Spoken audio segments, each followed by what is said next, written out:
unahin muna natin itong sabi nga natin ay medyo trending.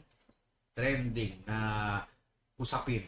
Yeah. At walang iba kung hindi yung sinasabing pinatayong resort. Yeah, isang resort na pinatayo dyan mismo sa may Chocolate Hills, sa may Bohol. Yan. So, ang issue dito, yan. Alam nyo na yung issue. Alam nyo na yung mainit na pinag-uusapan. Mabot na hanggang sa, Blue Ribbon Committee yata ng Senate. Yan. Bakit nagkaroon o bakit pinayagan na magkaroon ng isang resort dito sa isang protected area sa Bohol? Diyan sa may Chocolate Hills. Kaya alam naman natin na ang Chocolate Hills sa Bohol ay dinarayo dahil sa angking kagandahan ng mga formation ng lupa. Kaya tinawag na Chocolate Hills dahil dati ay wala pang mga puno yan, puro lupa, kaya mukhang chocolate. And eventually, inabot ng maraming taon upang sumibol ang mga halaman, puno, dyan sa lugar na yan. Pero bakas pa rin yung pagka-chocolate niya. So, siguro parang chocolate cake na may mint icing nangyari. Yeah. Anyway, ang pinag-uusapan dito ay yung kung bakit nagpinayagan, kung ito ay protected area, bakit pinayagan na magkaroon ng isang resort dito sa lugar na to. Ayan. Ang sabi, ayon sa GMA7 report, ay pinaiimbestigahan na raw ng Sangguniang Panlalawigan ng Bohol ang nasabing pagkakatayo ng resort na to. Dito, puntuhan natin. In the first place, siguro naman, nung nag-apply for a building permit, itong may-ari ng resort na to sa munisipyo, ay siguro naman alam niya na protected area ang pagtatayuan. Bakit niya pinayagan? Bakit niya pinirmahan? The same time, hindi ba naisip ng mga taga engineering office o sa building permits office ng munisipyo yan na protected area yung sa Chocolate Hills? At the same time, bakit ngayon palang iimbestigahan ng Sangguniang Panlalawigan kung kailan nakatayo na, kung kailan hinahype na sa madlang people sa social media yung kagandahan ng resort? Ibig nyo bang sabihin walang nakarating sa inyong kaalaman noong nung nagsisimula pa lang ng construction dyan sa lugar na yan? Napaka-imposible naman yata.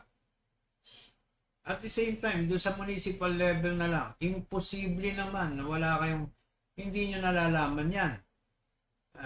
So, nagpatawag ng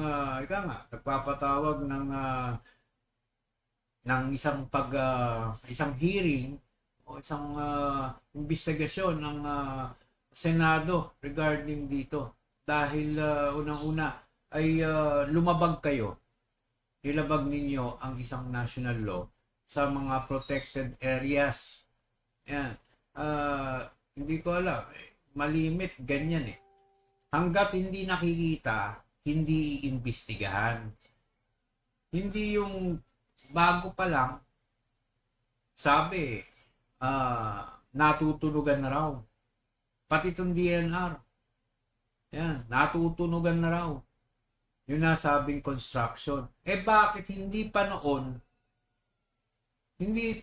na pinigilan nyo ang construction ng nasabing resort? Hinintay nyo pang mabuo, hinintay nyo pang ma-promote, nung masita, ay saka kayo umaksyon. Parang may mga sablay yata tayo dito sa mga ahensya ng pamahalaan.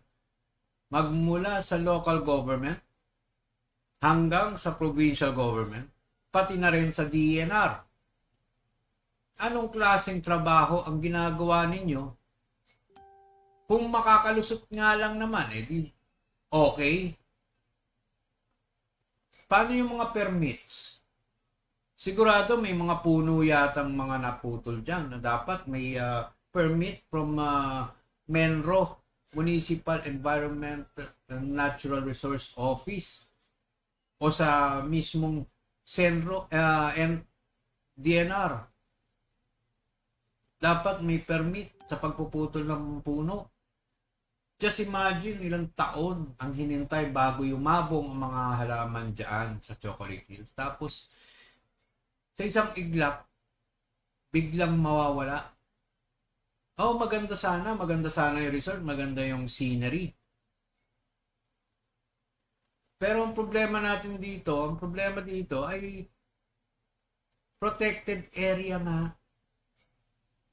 Dinesignate as a protected area. Pag sinabing protected area, hindi pwedeng galawin.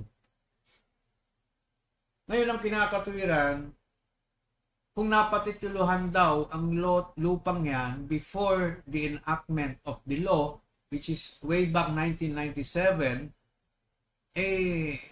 valid na magpatayo ang may-ari ng lupa. Pero ang tanong,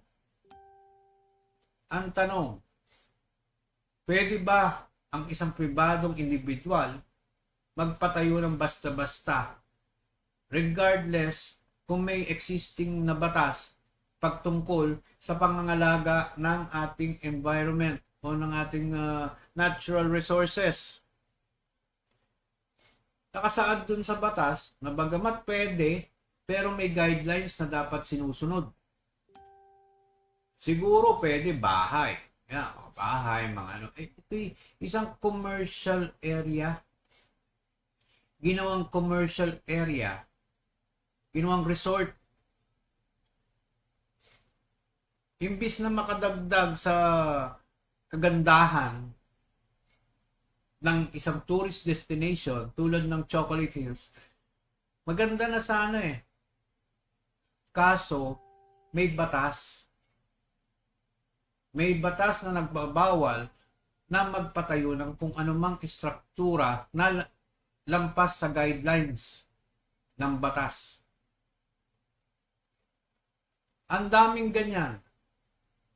Ang daming mga pangyayaring ganyan na mga historical sites, mga protected areas na tila ba napapaikot ng mga mayayaman at mga nasa kapangyarihan ang batas.